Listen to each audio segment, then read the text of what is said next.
안녕하세요. 저는 60대 초반의 여성입니다. 제가 이런 사연을 적게 될 줄은 정말 미처 상상조차 해보지 못했는데 이렇게 글을 쓰게 되었네요. 그래도 제가 겪은 일이 집안일이라 어디 가서 하소연을 하고 싶어도 제 얼굴에 침을 뱉는 거와 다름이 없어 누군가에게 속 시원하게 털어놓지도 못하고 속으로 끙끙 앓아오기만 하다가 이렇게 저도 사연을 쓰게 되었습니다. 익명으로 제 이야기를 후련하게 털어놓고 저도 이제 마음이 조금은 가벼워지고 싶네요. 제가 이렇게 사연을 보내게 된 이유는 돈 때문입니다. 아무리 돈 앞에 장사 없고 돈 앞에 부모 자식 없다지만 참 제가 이런 일을 당할 줄은 정말 꿈에도 몰랐습니다. 저에게는 자식이 셋이나 있었어요. 더 정확히 말하자면 셋이었던 자식이 현재는 둘만 남았죠. 첫째 딸이 먼저 세상을 떠났거든요. 첫째 딸아이는 출산 직후에도 오랜 시간 동안 인큐베이터에 있어야만 했습니다. 태어날 때부터 심장에 문제가 있었거든요. 선천적인 심장 질환으로 첫째 아이는 갓난아이 시절부터 몇 번이나 커다란 수술을 해야 했고 생사의 고비를 넘겨야만 했습니다. 그래도 저희 친정과 시댁 둘 다 집안이 부유한 편에 속하고 남편 또한 사업을 했기 때문에 경제적인 부분에선 문제가 없다는 사실 하나는 다행이었죠. 그래서 그 당시에도 그 비싼 병원비와 수술비를 감당하면서 힘들다는 생각을 하지 않을 정도였으니까요. 아이가 선천적으로 약하게 태어났어도 시댁과 친정 모두 절 탓하지 않으셨고 오히려 간호만 하는 저를 안타깝게 여겼습니다. 저를 참 많이 배려해 주셨죠. 딸아이의 수술로 인해 미국 땅도 밟아보고 대학병원 의사와 안면을 틀 정도였습니다. 정말 상상하기 힘든 어마어마한 돈이 들어갔어요. 원래 딸아이 하나만 낳으려고 했는데 딸아이가 몸이 약해 계속 죽을 고비를 넘기니 남편이 아이를 더 낳자고 하더라고요. 저도 그런 의견에 동의했습니다. 남편은 제게 이러다 큰딸을 먼저 보내면 우리가 둘째라도 보고 살아야 하지 않겠냐고 설득했고 그렇게 생각하고 싶진 않았지만 남편 말이 일리 있다 느꼈죠. 그렇게 두 번째 임신을 하게 되었는데 이란성 쌍둥이가 임신되었습니다. 첫째와의 나이 터울은 6살이나 차이가 났죠. 외동딸과 외동아들이 낳은 아이가 태어나고 난 이후 계속 병원에서만 지내고 있었는데 그 사이 태어난 이 쌍둥이 아기들은 양가의 행복이 되는 것은 당연했습니다. 아들과 딸로 성별도 달랐기에 양가에서 무척이나 좋아했거든요. 하지만 10손가락 깨물어 아프지 않은 손가락 없다지만 제게는 아픈 손가락이 있었습니다. 그게 바로 첫째였죠. 첫 아이여서 더욱 그랬고 몸이 약해 더더욱 마음이 갔습니다. 첫째와 달리 쌍둥이들은 아픈 것 하나 없이 건강하게 태어나서 정말 다행이었어요. 쌍둥이들이 2살이 되고 첫째 아이가 8살이 되던 해에 자기도 얼른 다 나아서 공주 책가방을 메고 학교도 가고 싶고 친구도 만나고 싶다고 조잘댔고 그 힘든 치료에도 자기 엄마 눈에 눈물 한 방울 떨어질까 숨죽여 울며 오히려 눈물 흘리는 저를 아픈 와중에도 다독거렸던 아기 천사는 빠르게 생을 마감했습니다. 바로 전날 밤까지만 해도 건강해 보였던 아이는 빠르게 상황이 악화되면서 어떻게 응급수술로 손을 써보기도 전에 뭐가 그리 급했던 건지 숨을 거두었어요. 당연히 병원에서는 항상 아이를 보낼 마음의 준비를 하라고 했죠. 워낙 난치병이기도 하고 어린 몸으로 하루하루 버티는 것이 기적이라고 했습니다. 그래서 아이가 언젠가 제 곁을 떠나겠지 마음을 다잡고 다잡으며 살아오긴 했어요. 그런데 막상 아이가 그렇게 제 곁을 떠나버리게 되니 그 현실은 하루하루가 지옥 같았습니다. 내가 태교를 잘못한 것인지 무엇을 잘못 먹어서 그런 것인지 약하게 낳은 제 자신이 용서되지 않더라고요. 제가 당연히 제정신을 유지할 리 없죠. 몇 번이나 쓰러지고 매일같이 눈물로 한강을 이룰 정도로 오열했습니다. 아이를 먼저 보낸 부모의 슬픔은 겪어보지 못하면 알 수가 없을 거예요. 그렇게 감정의 구렁텅이로 처박히던 저를 꺼내준 존재는 다름 아닌 쌍둥이 남매였습니다. 남편이 했던 말이 맞더군요. 큰딸을 먼저 보내고 저도 따라 죽을까 수차례 고민했는데 쌍둥이들의 존재가 그런 저를 말리더군요. 그렇게 또 살아갈 수 있게 되었어요. 첫째를 잃었던 충격과 트라우마는 제게 크게 다가왔습니다. 그래서 그런지 쌍둥이들에 대한 저희 부부의 사랑과 관심은 지나쳤어요. 과보호도 심했죠. 저뿐만 아니라 남편에게도 딸아이의 죽음은 커다란 충격이었는지 쌍둥이들을 물고 빨며 살았어요. 하루는 초등학생인 쌍둥이들에게 용돈으로 수표를 건네더군요. 제가 그런 남편의 육아 방식에 화를 내면 남편은 당신은 우리가 첫째한테 얼마나 큰 돈을 쓰면서 그 아이에게 매달린다고 쌍둥이들을 외면한 거 잊었어? 그때 당시에는 첫째 앞으로 병원비만 한 달에 수천만 원이 나간 적도 있었어. 그때 쌍둥이들은 양가에서 돌아가며 돌봤고 난 남은 아이들의 어린 시절을 함께하지 못한 것도 죄스러워. 그런데 고작 10만 원짜리 수표 한 장 용돈으로 준 게 그렇게 잘못됐어? 첫째한테 한 거 반의 반도 안 되는 돈이야. 라며 되려 저를 죄인으로 만들었죠. 저희 부부는 쌍둥이의 훈육 문제로도 굉장히 자주 다퉜습니다. 경제권은 남편이 쥐고 있었던지라 제가 아무리 화를 내고 말리고 훈육을 해도 남편은 들은 척도 하지 않더군요. 그래도 2분 빨리 태어나 누나였던 딸아이는 어른스럽고 제 속을 많이 헤아려 주었습니다. 하지만 남동생인 아들은 하루가 다르게 크면 클수록 엄마 알기를 우습게 알더군요. 하긴 남편의 태도가 그러한데 아들이 무얼 보고 배우겠습니까? 딸은 제가 같은 성별을 가지고 있어서 그런지 제 말을 잘 들으려고 노력했고 저를 잘 따라주더라고요. 저도 그런 딸에게 더 정이 간 것 또한 사실입니다. 저도 엄마이기 전에 한 사람이니까요. 딸아이는 그래서 그런지 아들보다 공부도 훨씬 잘했고 제 속을 한번 썩이거나 그러지 않았습니다. 반면 아들은 사춘기가 크게 온 것인지 매일 밖에 나다니면서 학교에서 사고치고 제가 불려다니기 일쑤였죠. 누나인 딸이 뭐라 화를 내고 다그치면 남동생은 딴의 누나의 말은 그래도 듣는 척은 좀 하더군요. 저는 철저히 엄마로서의 권위를 아들에겐 잃었지만요. 아들은 본인이 아빠의 사업을 이어받겠다 큰 소리만 칠 줄 알지 사실 할 줄 아는 게 아무것도 없었어요. 누나인 딸아이가 명문여고에 입학해 명문대에 입학을 하는 순간까지도 아들은 실업계에 입학을 해 비행하기 일쑤였죠. 그런 환경에서 제가 아들을 다시 바른 길로 인도하기 위해 훈육을 하기엔 권위가 없었습니다. 남편도 아들이 점점 성년이 되어가자 문제점을 느끼기 시작했고 결국 유학을 보냈어요. 하지만 유학을 보낸 미국에서도 술을 마시며 방탕히 삶을 살기만 할 뿐 학교에서 오히려 제적까지 당하더군요.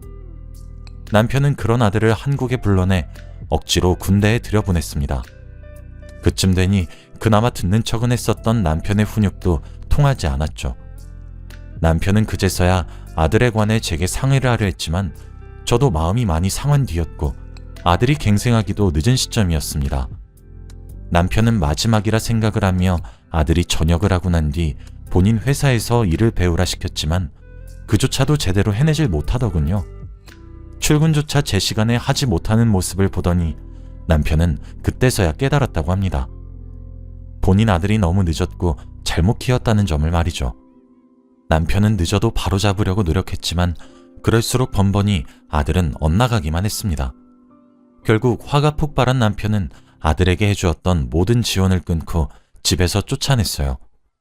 어이가 없었던 것은 그렇게 오랜 시간 저를 소외시키고 무시해놓고 모든 것을 잃을 때가 되어서야 제게 엄마 하며 손을 뻗더군요. 저는 그런 아들을 외면했습니다. 제가 한 행동이 엄마로서 지탄받아야 할 행동이라고 하신다면 저도 할 말은 딱히 없어요. 하지만 저도 엄마이기 이전에 한 아이를 잃은 사람이고 뒤늦게라도 노력해 끝까지 포기하지 않아 보려고 노력했었던 사람입니다. 그리고 저도 감정을 느껴요. 남편과 아들의 숱한 무시 속에서 저는 우울증이 찾아왔고 불면증에 10수년이 넘는 세월 동안 시달렸습니다. 그런 제가 삶을 포기하지 않았던 이유는 딱 하나, 제 남은 딸아이 덕분이었어요. 딸아이 하나만큼은 제 말에 귀 기울여 들어주었거든요. 당시 딸도 어렸던 나이였는데 제게 힘이 돼주었죠. 남편은 그래도 아들에게 물려주려 했었던 회사를 딸에게 물려주겠다 선언을 했고 딸아이도 이를 받아들였습니다. 딸아이가 그러더군요. 열심히 살아오고 일궈낸 회사를 저런 기본도 안 된 애가 물려받아 말아먹을 뻔했다고 말입니다.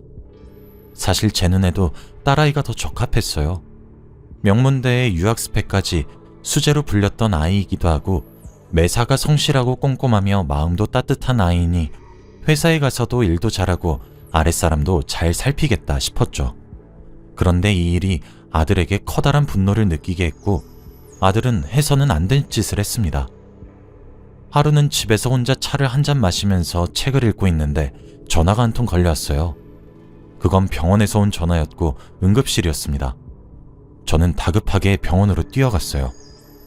남편과 딸아이 둘 다 크게 다쳤고 교통사고였다고 하더군요.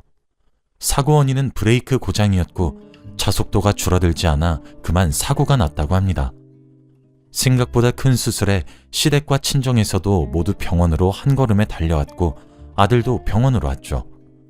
저는 첫째 아이가 하늘로 갔었던 날과 기억이 겹치면서 제정신을 차릴 수가 없더군요. 악몽과도 같은 시간이었죠.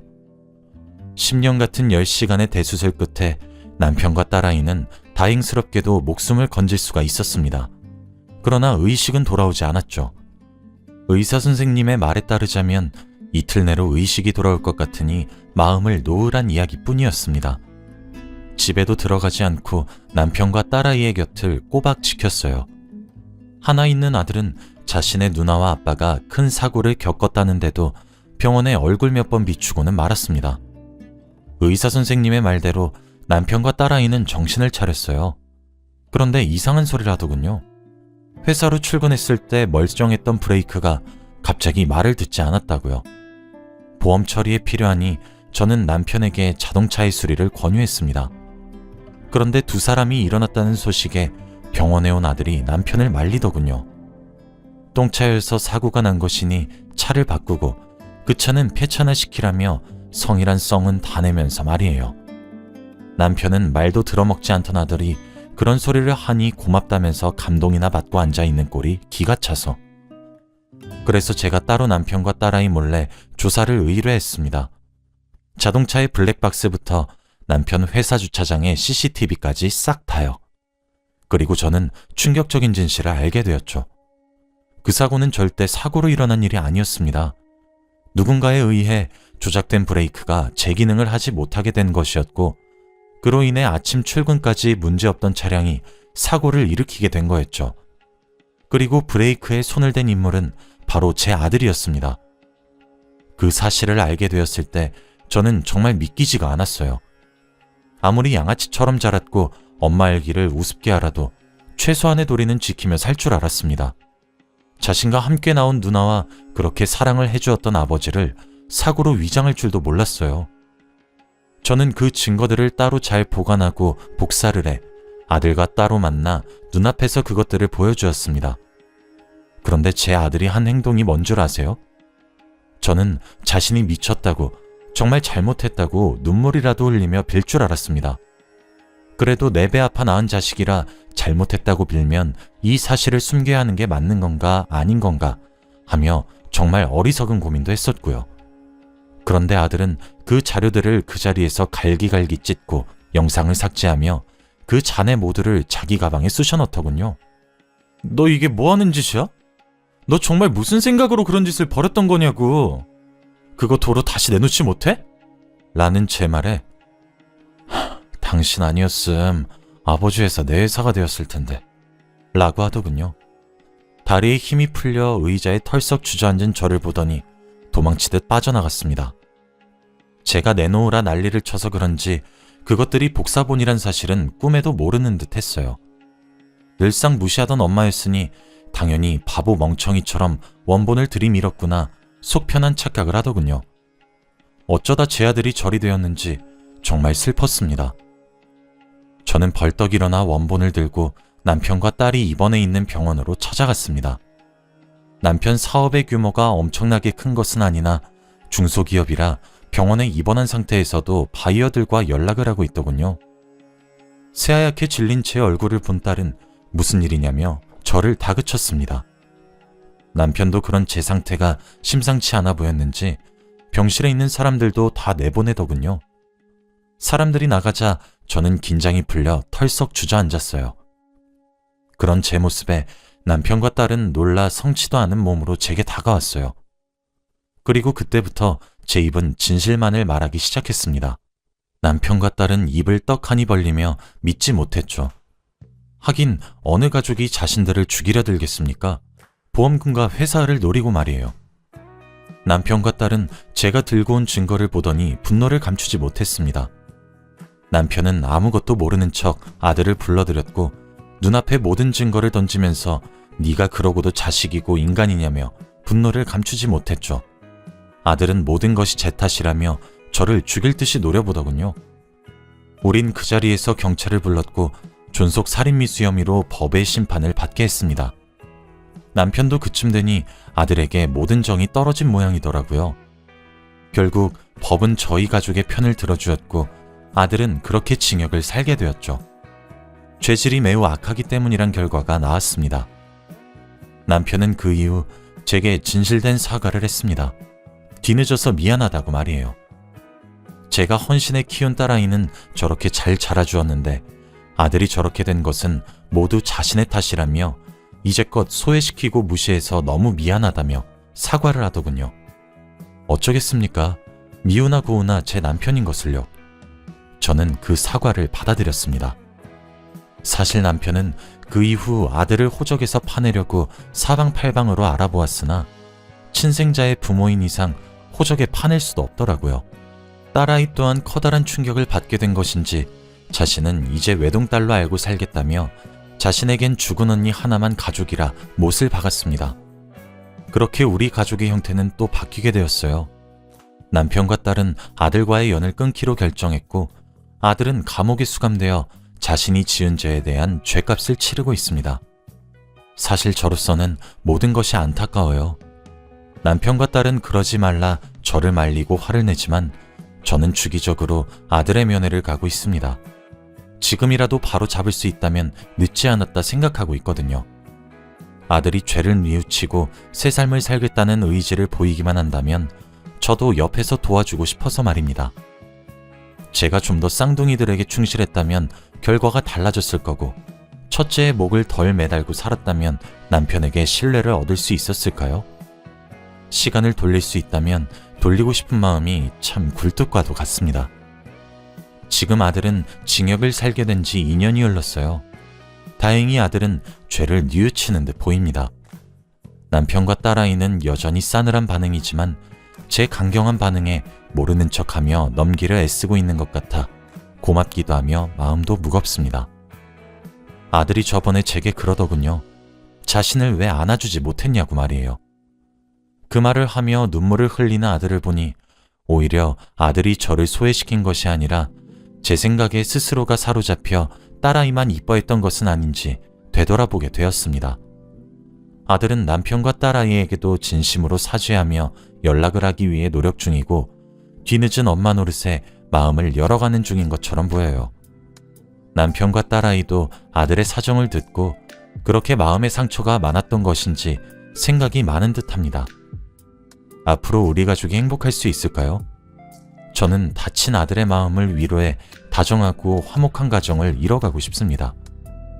이렇게 익명으로 이야기를 하니 참 후련하네요. 제 이야기는 여기서 끝입니다.